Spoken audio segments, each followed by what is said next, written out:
We actually look at many factors when making an investment decision, but if you ask me what are the key 3 traits, I think the first one will be the earnings growth of the company, okay? And when we determine the earnings growth of the company, we also look at a few other things, like for example, product potential of the company, the addressable market, the growth of the industry where it operates in, as well as barrier of entry, determine the business model of the company, okay? Secondly, we looked at the integrity and the track record and the capability of key management.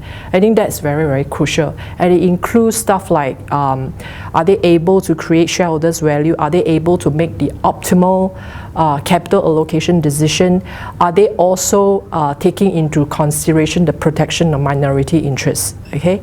And lastly, we look at valuations. I think although a company can have a fantastic business model, but if all are being priced in the share price, you may actually end up buying the company at the top end of the valuation range and subsequently run the immediate risk of losing money.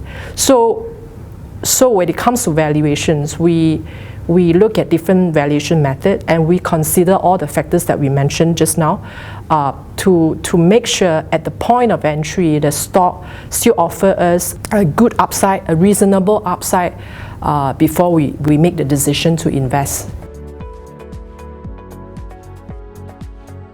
Yeah, of course, one of the main risks is the re-escalation of trade war between US and China, right? Because, given how integrated supply chain of technology is worldwide, and given how diversified the end customer markets are.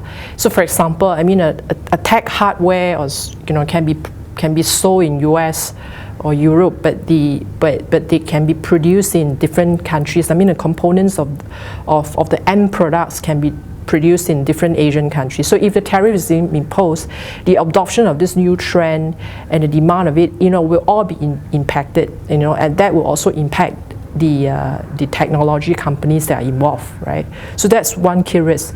And the second risk is, of course, arguably is valuations, actually. If you look at valuations for the tech company across the world last year, I mean, admittedly, they've gone up a lot, okay? I'm not saying the valuations cannot continue because the earnings growth are also very high for these companies. But if there's any execution risk or execution issue involving some of these companies, that will probably create quite a major impact on share prices, yeah.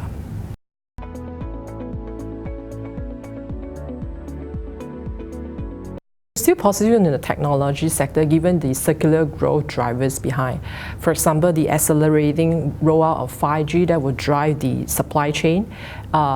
You have the IoT and AI driving the hardware upgrades, and as well as the 3D sensing, cameras driving the camera modules upgrade.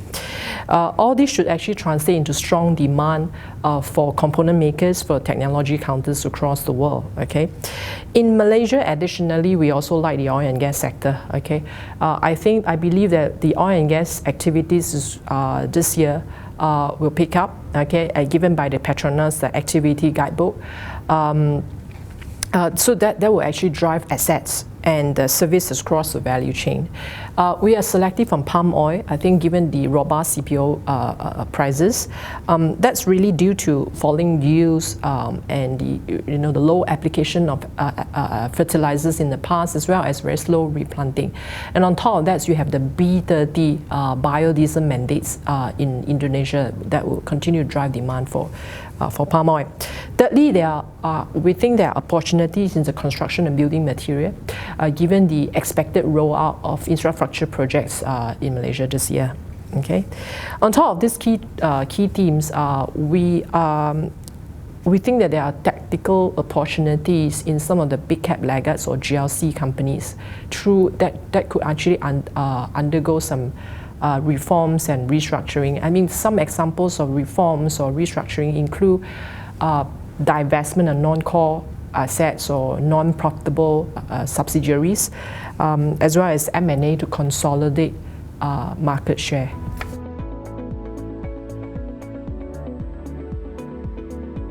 For the technology sector, the key risk is really the re-escalation of trade war and the high valuations as previously mentioned.